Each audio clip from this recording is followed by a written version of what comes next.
Jaya, Jaya, I have a question for you. How do you want your partner to feel? Imagine that you are in this beautiful relationship, right? And some of the things that you say are going to trigger your partner, and other things that you might say or do are going to glimmer your partner. So the glimmer is the word that I use to things that feel really good. You know, when somebody comes to you and gives you a really nice hug, or offers you a very special present, or there is sensuality, there is something that feels really, really nice. So in a relationship, glimmers are going to build up credits for your relationship. It's like putting coins into your bank account, or big sums of deliciousness into your bank account, into your coupling credits. And triggers are going to do the opposite. They are going to withdraw energy out of your relationship. So the more you trigger your partner, the harder the relationship becomes. It's like it's lots of emotional load that needs to be digested and processed and so on. The more you trigger your partner, the more difficult the relationship is. And the more you glimmer your partner, the best it feels for both of you. So which one do you choose? And you go like, wow, I cannot betray my nature. I need to be authentic. I need to be real. This is just the way I am, and I want to just share my truth, and so on. You go like, okay, so what is this truth? What is this thing that you want to share? It is all conditioning. It's not, you were not born as a baby with these words or with this way of communicating. It's learned and trained behaviors, right? So if you wake up in the morning and you are in a certain emotional state that is not necessarily that pleasant, right? You are in shadow mode, you are spinning into shadows. And then you communicate to your partner from that place because you have resentment, or you have demands, or you have dissatisfaction about something, right? So that state of being, you can call that a shadow state. If you communicate from that place most of the times, that's going to bring triggers into the relationship. It means that it's emotional work that you have to do within the context of a relationship. And so, is this what you want to do? Is this what connects you with your partner? Because we can design our communication in whatever way we want. If you are just like, this is who I am, I have this box here, and this is what I'm sharing, and if I want to be authentic, this is what I have to do, I want to question that, and I want to invite you into a journey with me that is going to reframe a little bit of all of that. So what I want to tell you is that communication and learning how to glimmer each other, how to give each other more love and passion and beauty and joy and things that feel really good, well, that's something that we can train. When you are a teenager, there are lots of behaviors, lots of things that you don't know how to do, and you're just going to try to jump into a relationship, into a connection with your first partner, and try to do the best that you can. And then you are going to be influenced by what you see in pop culture, in songs, in literature, in opera, and around you models of people behaving in a certain way. And sometimes you're going to see models of behavior in relationships that are going to be filled with drama and filled with chaos and filled with intensity and a lot of triggers in the field, right? So all of that is freaking conditioning. It's learned behaviors. You were not born as a baby with these patterns. It's things that you have been integrating. And so when you say, this is my authentic self, you go like, no, this is not your authentic self. This is a set of learned behaviors and patterns that you have been training over and over again, and that becomes then your nature. So exactly in the same way, you can train yourself to be a glimmer agent into your partner's life. The question that you want to ask yourself is, how do I want my partner to feel? All right? And what can I do to make my partner feel really, really good? What are the actions, the things that I can do in our relationship that are going to feel good for my partner, and by reflection feel really good to me, right? These are the questions that I want you to ask yourself, because those are very essential questions. And so what are triggers, right? If you engage into a relationship and you start criticizing, putting down, not listening, cutting your partner off when they are speaking, when they are sharing something important, when you are projecting, you are coming with lots of demands, lots of pressure, all of those are most of the times going to be within the trigger zone. It's very, very hard for somebody to receive an attack or a strong criticism in their being, and having to navigate that most of the times is going to require some form of emotional labor, emotional work to be able to do that. Whereas if you start projecting, gratitude and glorification and appreciation, for instance, right? Well, that's going to make your partner feel really good. And the more your partner feels good, the better you feel yourself as well.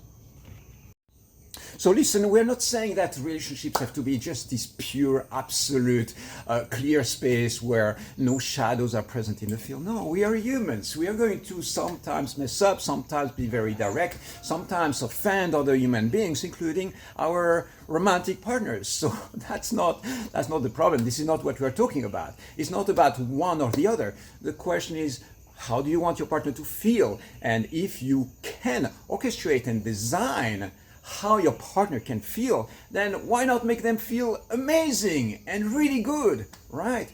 And so the idea is to start moving a little bit more towards, behaviors, attitude, strategies, communication patterns that are going to bring energy up, that are going to make you feel really, really, really good, you and your partner. So here are a few things that are very simple that we can say all the time. I love you.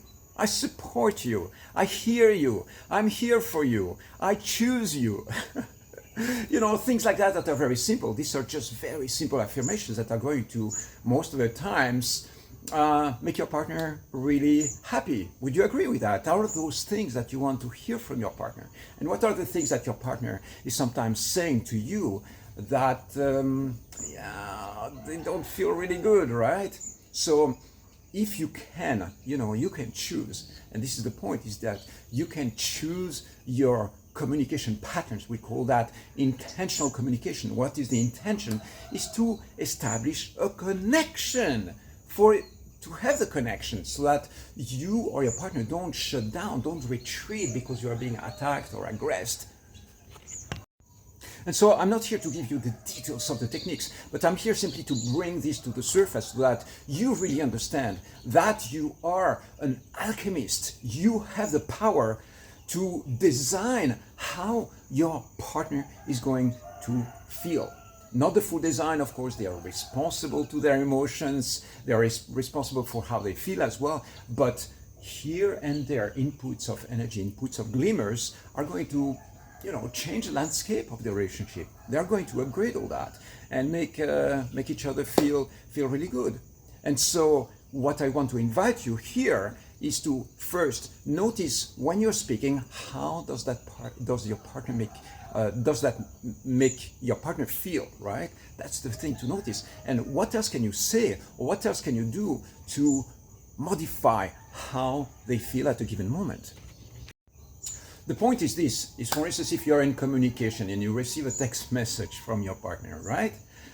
That specific text message is going to have an imprint into your day, right? And this imprint is going to depend on their state of mind and the essence of what they are sharing with you. So let's take two examples. There is one message that might be, thank you, I appreciate you, I love you. Another one that might be a complaint. You're not good enough. Here is what you have to modify in your behaviors. Here is what I don't like about you, or how you behave in life, or something, So you have either gratitude or complaint, right? Which one makes you feel better when you receive? Somebody who appreciates you or somebody who is complaining and criticizing you? Very, very simple question for yourself. And so the question that I want to reflect to you right now is that if you have the power and if you give that specific message to your partner, one of them is going to be a complaint, criticizing, and the other one is going to be a message of appreciation, glorification, right? Which one do you want to give to your partner? And what do you think is going to be the impact in your relationship? So if you're feeling the complaint, you're feeling that you're in a state where you're criticizing and complaining, well, sometimes and very often this is not because there is a problem with your partner, it's because there is a problem with you. This is the state of being that you're in. is because you are triggered and bitter and angry about things. And sometimes you have to look at solutions in your stomach because maybe your microbiome is out of balance. Maybe there is something going on in your life that you have to take care of instead of projecting that into your partner. Do you understand what I'm saying here? It is that communication in the context of relationships is an art form. It is an art form, right? And in there we bring some codes, we bring some techniques, and we realize that depending on how we share, how we touch, how we communicate, how we behave, that's going to have an impact in the relationship, in ourselves. What do we focus on? What do we choose to focus on? And then keep on expanding from that place. Relationships are a beautiful experimentation space to observe, to evolve, to awaken, to transform, and to basically expand our field of understanding about who we are, what we say, how we behave in life. So use that space really to upgrade your codes and discover more about yourself and about your partner. So if you feel triggered and there is a charge in your system, right? And you intend to project that into your relationship and into your partner, know that there are going to be consequences. There is going to be a karmic result because you took a certain action and said certain things. That's going to create a chain reaction in your relationship for that day or sometimes for way longer periods of time. A certain narrative or a certain way of communicating is going to have very specific consequences. So witness, observe, discover like what is the impact of my words in my partner's life and what is the impact of their words into my life, right? And again, you know, this is something that we can consciously and intentionally design. Okay, think about it and send me some questions.